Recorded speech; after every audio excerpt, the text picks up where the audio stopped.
নমস্কার বন্ধুরা, বুলবুলিতলা শিশুনিকেতন উচ্চ বিদ্যালয়ের ইউটিউব চ্যানেলে আপনাকে স্বাগত। বুলবুলিতলা শিশুনিকেতন উচ্চ বিদ্যালয়ের শিক্ষণমূলক ভিডিও পাওয়ার জন্য আমাদের স্কুলের চ্যানেলটিকে সাবস্ক্রাইব করুন এবং সমস্ত রকম আপডেট পাওয়ার জন্য সাবস্ক্রাইব বাটনের পাশে থাকা বেল আইকনটিতে ক্লিক করুন। সাথে সাথে আমাদের এই চ্যানেলটিকে লাইক ও শেয়ার করতে ভুলবেন না। Peace be upon you all, সৃষ্টিকর্তার শান্তি বর্ষণ হোক সকলের উপর। তো আজকে আমরা যে ক্লাসটা করব, ক্লাস 9-এ মূলের ধারণা, মূল কনসেপ্ট। তো আমাদের ক্লাস 9-এর বইয়ে এটা সম্বন্ধে ফান্ডামেন্টাল মূলের ধারণা এবং মূলের কনসেপ্ট সম্বন্ধে আমাদের যে ধারণাটা নিয়ে আলোচনা হয়েছে সেটা আমাদের খুবই গুরুত্বপূর্ণ। কারণ কেমিস্ট্রিতে মূলের ধারণা সম্বন্ধে যদি আমাদের কোনো ধারণা না থাকে বা ভালো ধারণা না থাকে, তাহলে হায়ার এডুকেশনে গিয়ে আমাদের খুব অসুবিধা হবে। আর সেই জন্যই আমাদের মূলের ধারণাটা খুব ভালো করে দরকার। আমি শিক্ষকতা লাইফে যেটা দেখেছি, অনেক স্টুডেন্টের এই মূলের ধারণাটা একটু ধোঁয়াশা ধোঁয়াশা থাকে। সেই জন্য সকলকে বলবো এটা খুব মনোযোগ দিয়ে শুনতে। আর আমি বাস্তব উদাহরণ দিয়ে যেটা দেখাতে চাইছি যে মূলের ধারণাটা কিভাবে আমাদের মধ্যে প্রথমে উপলব্ধিতে আসে। তো প্রথমে আমি একটা রিয়েল লাইফ এক্সাম্পল নিচ্ছি মূলের ধারণাটাকে বোঝার জন্য। তো ধরা যাক আমরা একটা কন্টেনার কল্পনা করি, কোনো একটা পাত্র যার মধ্যে আমরা কিছু মুড়ি নিলাম। তো সেই মুড়িটা পাত্রের মধ্যে 100, 200, 1000, 1 লক্ষ, 10 লক্ষ ধরতে পারে। আমরা ধরলাম যে মুড়ি 6 × 10⁻23 অর্থাৎ 6-এর পিঠে 23টি শূন্য দিলে যা হয় অতগুলো মুড়ি সংখ্যায় ধরেছি। তো এইটা যদি আমরা একটা মোল দিয়ে মনে করি যে 1 মোল মুড়ি, অর্থাৎ মোল একটা পরিমাণ মুড়ি দিয়ে বোঝাচ্ছি যে একটা সংখ্যা, যে সংখ্যাটা ধরছে এমন একটা বাক্স। এখন এটাকে খালি করার পর ওই একই পাত্রে বা আলাদা কোনো পাত্রে এই একই সংখ্যক 6 × 10⁻23 মানে যতগুলো গুনে গুনে মুড়ি রেখেছিলাম ঠিক ততগুলো অন্য একটা কিছু রাখলাম, চাল রাখলাম। তো এই সংখ্যক চালকে আমরা বলবো 1 মোল চাল। এখানে যেমন 1 মোল মুড়ি বলেছিলাম, এটা 1 মোল চাল। এখানে একটা জিনিস আমরা বাস্তব ক্ষেত্রে বুঝতে পারছি যে এই এত সংখ্যক মুড়ি ওজন করলে যদি 300 গ্রাম হয়, অবশ্যই চালটা তার চেয়ে বেশি হবে, 500 গ্রাম। যদি চালের বদলে আমরা কোনো লোহার টুকরো রাখি, ছোট ছোট লোহার বল রাখি এর মধ্যে, তাহলে 500 গ্রাম এর চেয়েও বেশি হবে। দেখা যাচ্ছে ওটা 10 কেজি পর্যন্ত হয়ে যেতে পারে। অর্থাৎ একই সংখ্যক লোহার বল, একই সংখ্যক চাল, একই সংখ্যক মুড়ি, ওজনে আলাদা। অর্থাৎ কোনো একটা নির্দিষ্ট সংখ্যক জিনিসটাকে যদি আমরা পরিমাণের একটা বিষয়বস্তু ধরি বা পরিমাণের একটা ইউনিট ধরি, আর সেটা ওই একই সংখ্যক অন্য একটা জিনিস দিয়ে যদি ওই ইউনিটটাকে বিচার করি, তাহলে আমরা বুঝতে পারবো মোল আসলে কি। এবার আমরা আসি আমাদের এই মোলের ধারণাতে।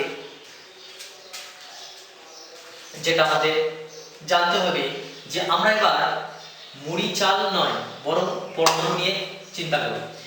যে আমরা একটা ঠিক এরকমই কন্টেনার নিলাম, যে কন্টেনারের মধ্যে কার্বনের পরমাণু নিলাম। যদি আমরা জানি কার্বনের বিভিন্ন আইসোটোপ আছে, তার মধ্যে আমরা কার্বনের C12 এই আইসোটোপ নিলাম।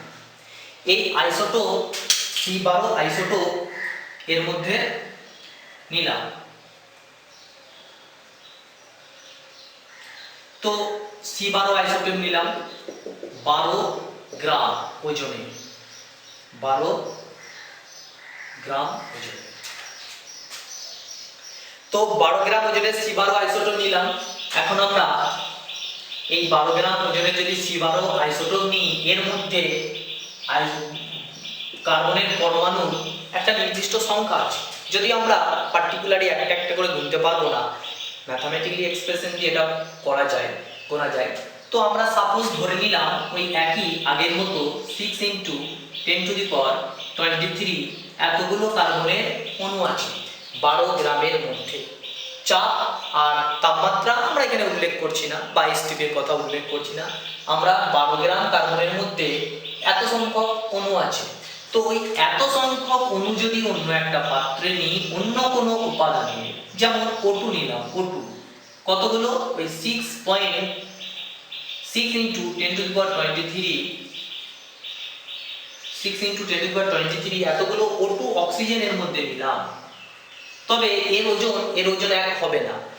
এর ওজন 12 গ্রাম নিয়েছিলাম, ওই যতগুলো ধরেছিল দেখা গেল ওটা 6 × 10⁻23, তাহলে ওই অত সংখ্যক যদি আমরা নিই অক্সিজেন, সেটার ওজন আলাদা হবে। তো পরীক্ষা করে দেখা যায় এর ওজনটা হয় 32 গ্রাম। এর ওজনটা হয় 32 গ্রাম, অর্থাৎ অক্সিজেনের ক্ষেত্রে 32 গ্রাম 1 মোল। কার্বনের ক্ষেত্রে 12 গ্রাম 1 মোল। মোট কথা, কোন মোল হলো একটা নির্দিষ্ট সংখ্যক পরমাণুর সঙ্গে কম্পেয়ার করা হয়, আর সেটা কার্বনের 12 আইসোটোপের পরমাণুর সঙ্গে। যদিও এর অন্য আরো একটা ডেফিনেশন আছে, আমরা সেটাও বলবো। তো এই ডেফিনেশনটা তাহলে আমরা এইভাবে বলতে পারি যে কার্বন 12 পরমাণু 12 গ্রাম নিলে তার মধ্যে যত সংখ্যক পরমাণু থাকে, ঠিক ওই সংখ্যক পরমাণু অন্য কোনো মৌল বা পদার্থ নিলে তার যে পরিমাণ হয় তাই হলো ওই পরমাণুর 1 মোল। আমরা একই অর্থ প্রকাশ করে ভাষাটা পরিবর্তন করতে পারি, যাতে করে অর্থ একই প্রকাশ করে, তাহলে সংজ্ঞাটা আমাদের কোনো সমস্যা হবে না। আমরা এইভাবে বুঝে নিয়ে আবার নিজে তৈরি করতে পারি, বা এইভাবে আরো বলতে পারি যে C12 বা কার্বন 12 আইসোটোপের 12 গ্রামের মধ্যে যত সংখ্যক পরমাণু বর্তমান, ওই একই সংখ্যক পরমাণু বা একই সংখ্যক উপাদান কণিকা অন্য কোনো পদার্থের যত পরিমাণের মধ্যে থাকে, ওই পরিমাণই হলো ওই পদার্থের 1 মোল। এটা আমরা অন্যভাবে সংজ্ঞাটাকে লিখতে পারি, যেখানে কার্বন 12 পরমাণুর সঙ্গে কম্পেয়ার না করে নির্দিষ্ট একটা সংখ্যা দিয়ে বোঝাবো। আর সেটা বিজ্ঞানী অ্যাভোগাড্রো পরীক্ষা করে দেখিয়েছিলেন, যেটা আমরা 6 × 10⁻23 বলছিলাম, সেটা আরো মোর অ্যাপ্রোপ্রিয়েটে 6 × 6.022 × 10⁻23 6.022 × 10⁻23 এই সংখ্যাকে অ্যাভোগাড্রো সংখ্যা, নাম্বার অফ অ্যাভোগাড্রো, এই অ্যাভোগাড্রো সংখ্যা এনে দিয়ে ডিনোট করা হয়, নির্দেশ করা হয়। এই অ্যাভোগাড্রো সংখ্যক কোনো পরমাণু যত পরিমাণে থাকে সেটাই হলো তার 1 মোল। অর্থাৎ আমরা এই অ্যাভোগাড্রো সংখ্যক যদি O2 নিই, তাহলে ওই পরিমাণ O2টাই হলো 1 মোল। তাতে করে পরীক্ষালব্ধ ফল দিয়ে আমরা দেখতে পাই এটা সমান 32 গ্রাম হয়। 32 গ্রাম হয়।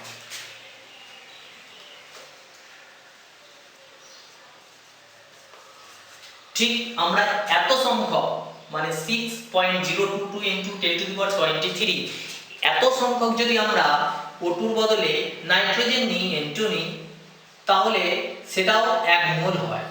অর্থাৎ 1 মোল নাইট্রোজেন, যার মধ্যে থাকবে 6.022 × 10⁻23 সংখ্যক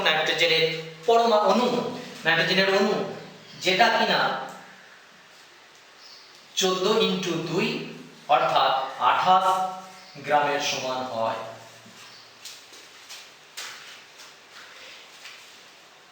মোটের উপর আমরা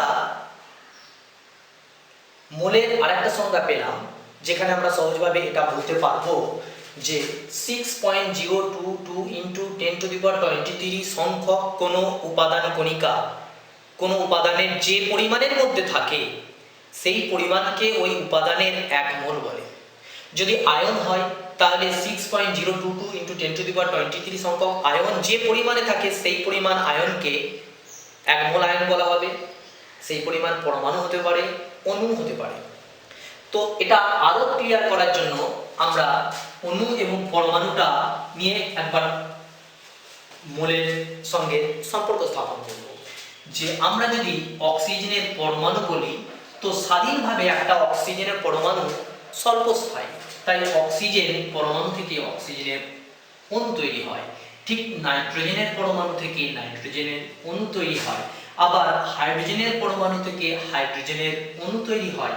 আবার হাইড্রোজেন আর অক্সিজেন পরমাণু মিলে জলের অণু তৈরি হয়, যেখানে দুটো হাইড্রোজেন লাগে। ঠিক আছে, কোনো সমস্যা নেই, আমরা ব্যালেন্স করে নিই। তো আমরা যদি বলি যে 1 মোল অক্সিজেন পরমাণু, 1 মোল পরমাণু, আর এখানে বলি 1 মোল অণু, পরিমাণটা আলাদা গ্রামে এককে প্রকাশ করলে। যেমন 1 মোল পরমাণু বলতে আমরা 16 গ্রাম অক্সিজেন পরমাণু বোঝাবো যদি 1 মোল অক্সিজেনের পরমাণু বোঝায়। ঠিক তেমনি 1 মোল নাইট্রোজেনের পরমাণু বলতে 7 গ্রাম বোঝায়, 1 মোল হাইড্রোজেনের পরমাণু বলতে 1 গ্রাম বোঝায়। আর অনুরূপে যদি আমরা 1 মোল অক্সিজেনের অণু বলি, তাহলে একটা অক্সিজেনের 16 গ্রাম হলে দুটো থাকে বলে 32 গ্রাম, নাইট্রোজেনের একটাই 7 হলে দুটোই 7, দুটো নেই 14, ভুল বললাম এখানে একটা, যে নাইট্রোজেনের 7 নয়, পারমাণবিক ক্রমাঙ্ক 7, এটা 14। ঠিক আছে, তো নাইট্রোজেনের 14 হলে দুটোই 14 দুগুণে 28, হাইড্রোজেনের 1 হলে দুটোই 2, আর অক্সিজেনের একটাই 16 এবং দুটোই হাইড্রোজেনের 2, 16 আর 2 এ 18, এগুলো গ্রাম। অর্থাৎ 1 মোল জলের অণু যদি বাষ্প অবস্থায় থাকে তাহলে 18 গ্রাম জল হবে। এখানে এই মোল সম্বন্ধে আমরা আরো ধারণা দেব, সেটা নিয়ে বলবো যখন নির্দিষ্ট চাপ ও তাপমাত্রায় আয়তনের সঙ্গে সম্পর্ক। কি না, আমরা যদি কোনো গ্যাসকে, সে যে কোনো গ্যাস যদি এসটিপিতে রাখি,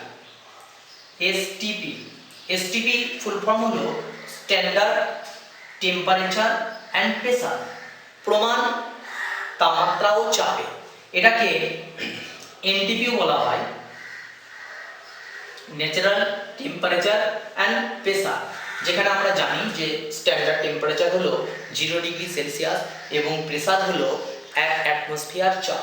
ওই 0 ডিগ্রি সেলসিয়াস এবং 1 অ্যাটমসফিয়ার চাপে, অর্থাৎ এসটিপিতে যে কোনো গ্যাস, আমি যে কোনো গ্যাসের যদি আমরা অণু নিই, তাহলে সেই অণুর পরিমাণ যদি 6.022 ইন্টু 10⁻23 বা 1 মোল, আমরা 1 মোল পরিমাণ মানে 6.022 ইন্টু 10⁻23 সংখ্যক যে কোনো গ্যাসের অণু নেই, এসটিপিতে তার আয়তন হবে 22.4 লিটার,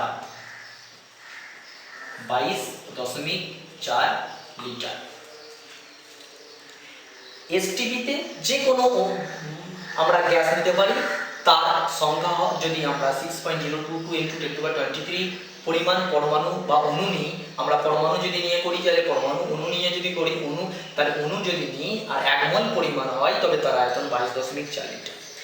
এই ধারণা থেকে আমরা মোলের সঙ্গে সম্পর্কিত যে বিষয়গুলো আছে সেটা একটা ছবির মাধ্যমে দেখি। আমরা একটু আগেই দেখলাম যে 1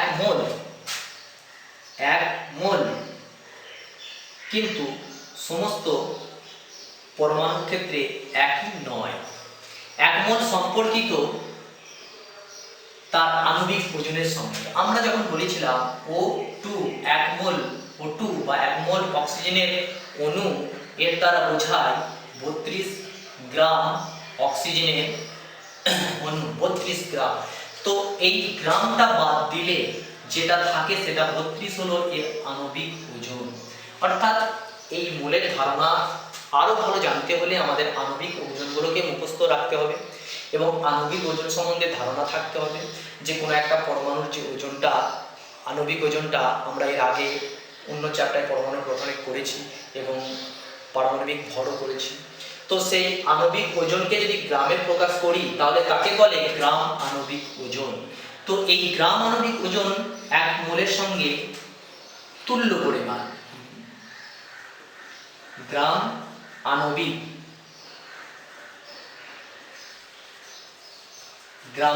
ওজন, ঠিক একে গ্রাম অণু বলা হয়ে থাকে। গ্রাম অণু,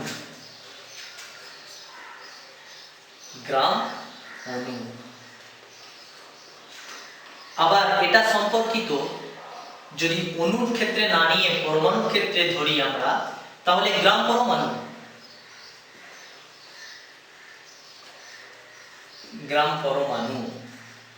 আর এটা 1 মোল হলে এটাও 1 গ্রাম, এটাও 1 গ্রাম। ঠিক আমরা যদি আয়নের ক্ষেত্রে ধরি, আয়ন, কোনো অ্যানায়ন ক্যাটায়ন দ্রবণের মধ্যে থাকা আয়নের জন্য যদি ধরি, তাহলে এটা 1 গ্রাম আয়ন। অর্থাৎ 1 মোল পরমাণু মানে 1 গ্রাম অণু, 1 মোল অণু মানে 1 গ্রাম অণু, 1 মোল পরমাণু মানে 1 গ্রাম পরমাণু, 1 মোল আয়ন মানে 1 গ্রাম আয়ন।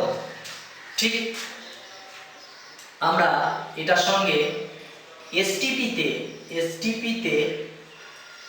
22.4 লিটার, এই 1 মোল যে কোনো জিনিসের, যে কোনো গ্যাসের এসটিপিতে 22.4 লিটার আয়তন হয়। ঠিক এর সঙ্গে আমরা যেটা প্রথমেই বলেছিলাম সেটা বলি যে এই 1 মোল এসটিপিতে এর আয়তন 22.4 লিটার হয়। এই 1 মোল পরিমাণের মধ্যে যদি অণু হয় তাহলে অণুর সংখ্যা, পরমাণু হলে পরমাণুর সংখ্যা, যদি আয়ন হয় তাহলে আয়নের সংখ্যা 6.022 into 10⁻23। কোনো কোনো জায়গায় এটা 23 থাকে। 6.023 into 10⁻23 মোর অ্যাপ্রোপ্রিয়েট। এখনো ফ্র্যাকশন আছে, তবে আমাদের ক্যালকুলেশনের সুবিধার জন্য এটা নেওয়া হয়ে থাকে, কারণ এই ধরনের অঙ্কে আমাদের এটা নিলে সুবিধা হয় বলে আমরা 6.022 into 10⁻23 এটা নিয়ে থাকি। তাহলে 1 মোল কোনো পদার্থ, 1 মোল কোনো অণু, পরমাণু, আয়ন বা কোনো কণিকা বলতে তার সঙ্গে সম্পর্কযুক্ত 5টা জিনিসকে পেলাম। 1 নম্বর কত সংখ্যক পরমাণু পেলাম, 2 নম্বর 1 গ্রাম অণু পেলাম, যদি পরমাণু হয় গ্রাম পরমাণু পেলাম, যদি আয়ন হয় গ্রাম আয়ন পেলাম, এবং এসটিপিতে বা স্ট্যান্ডার্ড টেম্পারেচার এবং প্রেসারে তাদের আয়তন 22.4 লিটার সকলের। এখন আমরা এই গ্রাম অণু আর গ্রাম পরমাণু, 1 গ্রাম অণু আর 1 গ্রাম পরমাণু বলতে কি বোঝায় একটুখানি ধারণা নেই। যদি আমরা 1 গ্রাম অণু অক্সিজেন বুঝি, 1 গ্রাম অণু O2, তার মানেই আমি বলেছি 1 মোল O2। আর এর দ্বারা আমরা বুঝছি 32 গ্রাম O2। তাহলে আমরা যদি অক্সিজেনের আণবিক ওজনের চিন্তা করি তাহলে দেখতে পাই অক্সিজেনের O2-র আণবিক ওজন 32, এর কোনো একক থাকে। কিন্তু 1 গ্রাম অণু বললে তার আণবিক ওজনের পাশে শুধু গ্রাম, এই গ্রাম শব্দটা, ইউনিটটা, এককটা এসেছে। তার মানে আণবিক ওজনের পরিমাণটাকে যদি আমরা গ্রাম এককে প্রকাশ করি, এই 32টাকে শুধু যদি গ্রাম একক দিয়ে দিই তাহলেই হয়ে যায় সেটা তার 1 গ্রাম অণুর পরিমাণ। অনুরূপে যদি আমরা 1 গ্রাম অণু N2 বলি, তাহলে এই নাইট্রোজেনের আণবিক ওজন হলো 14 দুগুণে 28। এই 28 নাইট্রোজেনের আণবিক ওজন 28, তার সঙ্গে শুধু একটা গ্রাম দিয়ে দিলি 1 গ্রাম অণু নাইট্রোজেন। অর্থাৎ 1 গ্রাম অণু কোনো পদার্থ বলতে আমরা বুঝবো যে কোনো পদার্থের আণবিক ওজন বা অণুর আণবিক ওজন তাকে গ্রামে প্রকাশ করলেই হয় 1 গ্রাম অণু।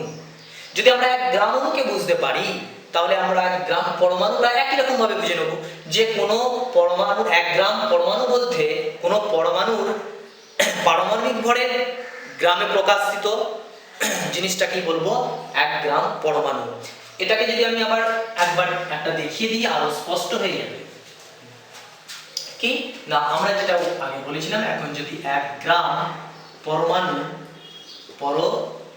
1 গ্রাম পরমাণু O2 বা অক্সিজেনের O, এটা যদি 1 গ্রাম পরমাণু বলি, 1 গ্রাম পরমাণু মানে ঠিক 1 মোল ও অক্সিজেন পরমাণু। 1 গ্রাম পরমাণু O2 1 মোল অক্সিজেন পরমাণু। আর এখানে 1 মোল অক্সিজেন পরমাণু মানে অক্সিজেনের পারমাণবিক ভর 16। তাই 16 তার পাশে গ্রাম এককে প্রকাশ করবার জন্য গ্রাম শব্দটা ইউনিটটা নিয়ে আসবে, 16 গ্রাম। অর্থাৎ 1 গ্রাম পরমাণু বলতে কোন পরমাণুর পারমাণবিক ভরকে গ্রাম এককে প্রকাশ করলে যেটা পাওয়া যায় সেটাই হলো গ্রাম পরমাণু।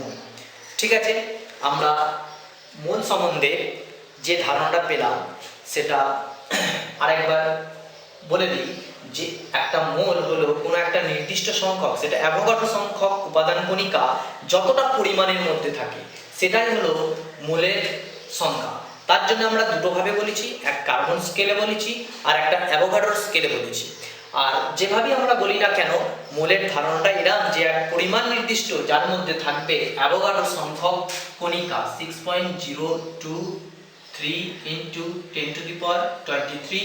আমি বর্ণান্তরে বললাম 6.022 × 10⁻23, যেখানে এটা আমরা ম্যাথমেটিক ক্যালকুলেশনে নেব, ক্যালকুলেশনটা সহজ হবার জন্য। তো এরপরে আমাদের ম্যাথমেটিক্যাল কিছু প্রবলেম সলভ করতে হবে মোলের ধারণার উপর, আর তার জন্য আমাদের পারমাণবিক ওজনগুলোকে জানতে হবে। এটা আমরা নেক্সট ক্লাসে করব। আর এই মোলের ধারণার উপর আমাদের যদি কোনো সমস্যা থাকে তাহলে আমরা সেটা ইউটিউব কমেন্ট বক্সে জানাবো। ঠিক আছে, সবাই ভালো থেকো, আজকে এই পর্যন্ত।